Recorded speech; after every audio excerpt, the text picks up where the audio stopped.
दोस्तों राम राम, जय श्री राम। दोस्तों मैं बंसी शास्त्री, हमारे काशी वैदिक ज्योतिष में आपका हार्दिक स्वागत है। दोस्तों भगवान श्री गणेश का नाम लेके हम कार्य को प्रारंभ करेंगे। दोस्तों आज हम जानने वाले हैं जो समय का विभिन्न इकाई होता है, अर्थात आप समझिए कि जैसे 1 घंटा बराबर 60 मिनट, ठीक है दोस्तों, 1 घंटा बराबर 60 मिनट, तो 1 मिनट बराबर 60 सेकेंड, ठीक है, सेकेंड। अब 1 घंटा बराबर जब 60 मिनट हो रहा है तो उसका जब हम 1 मिनट कर दिए तो 60 सेकेंड हो गया।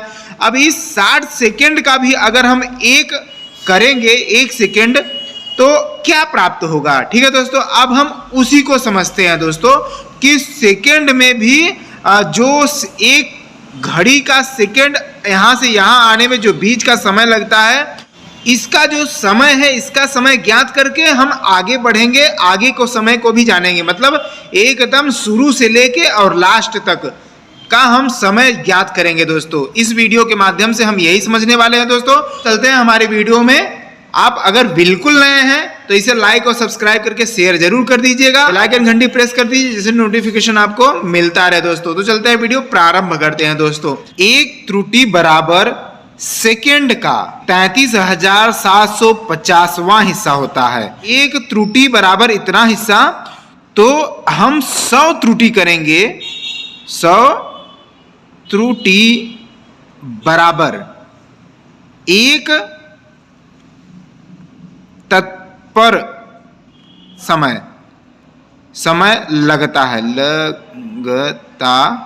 है कि एक त्रुटि बराबर इतना समय लगा। वैसे ही अगर एक त्रुटि को हम 100 त्रुटि में कन्वर्ट कर देंगे तो 1 तत्पर वाला समय हो जाएगा, ठीक है दोस्तों।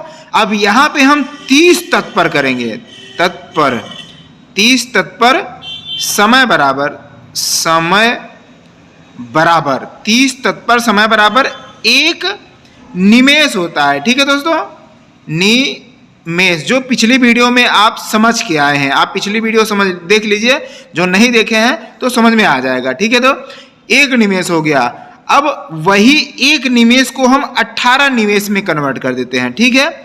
18 निमेष, यही 1 निमेष को हम 18 निमेष में जब कन्वर्ट किए तो 18 निमेष बराबर 1 काष्ठा, 1 काष्ठा हो गया, ठीक है दोस्तों।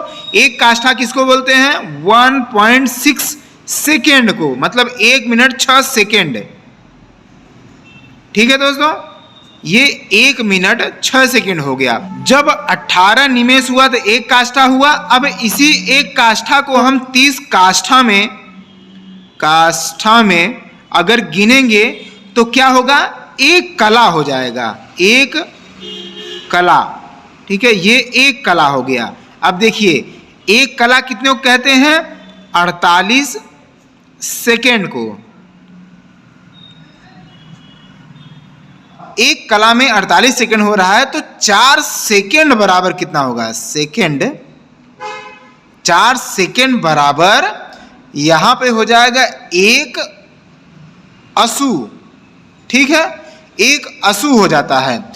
अब यहाँ पे 6 असु, अब 1 असु को हम 6 असु में जब कन्वर्ट कर देंगे, असु 6 असु बराबर 1 पल, ठीक है।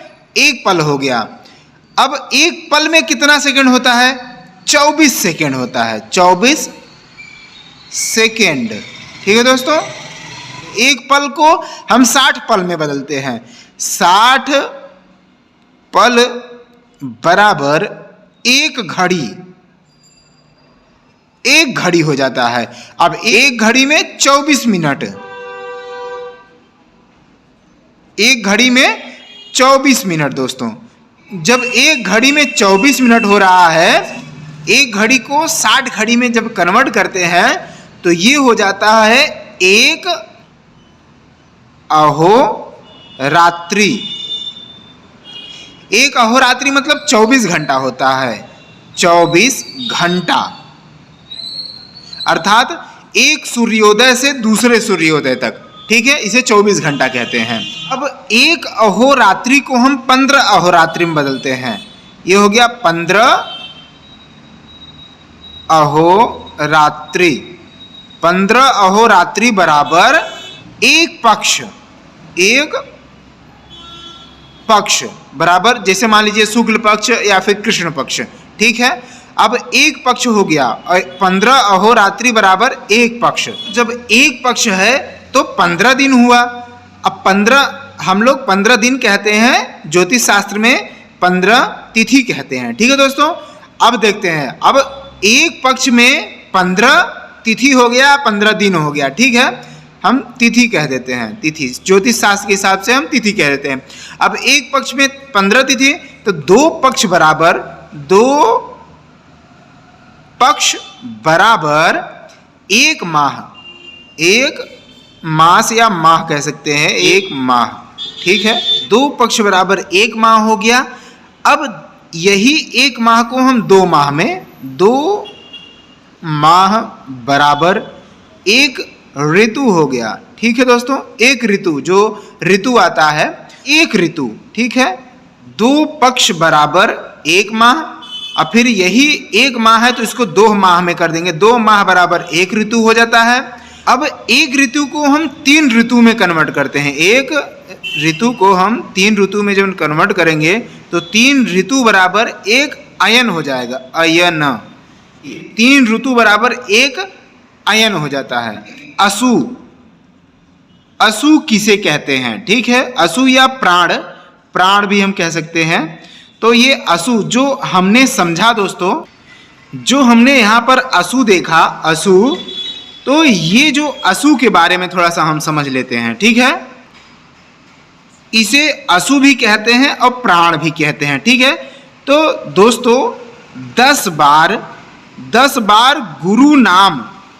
गुरु नाम लेने से जो समय लगता है, जैसे गुरु गुरु गुरु ऐसे 10 बार आप कहेंगे तो जो समय लगता है उसे हम असु कह देते हैं। ठीक है, और जो ये त्रुटि होता है, ये जो हमने पहला समझा, इसमें जो समय लगता है वो भी हम समझ लेते हैं। यहाँ पर हम लिख दे रहे हैं दोस्तों, त्रुटि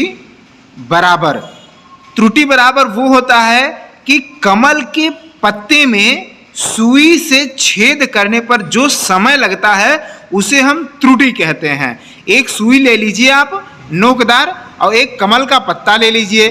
ठीक है, इसमें जो इस सुई से छेद करने में जो समय लगे उसे ही त्रुटि कहते हैं दोस्तों उम्मीद है कि ये सभी चीजें आपको समझ में आ गई होंगी। आप इसे विस्तृत रूप से समझ लीजिए, यही समय का प्रकार है दोस्तों। धन्यवाद, आपका दिन शुभ हो। राधे राधे।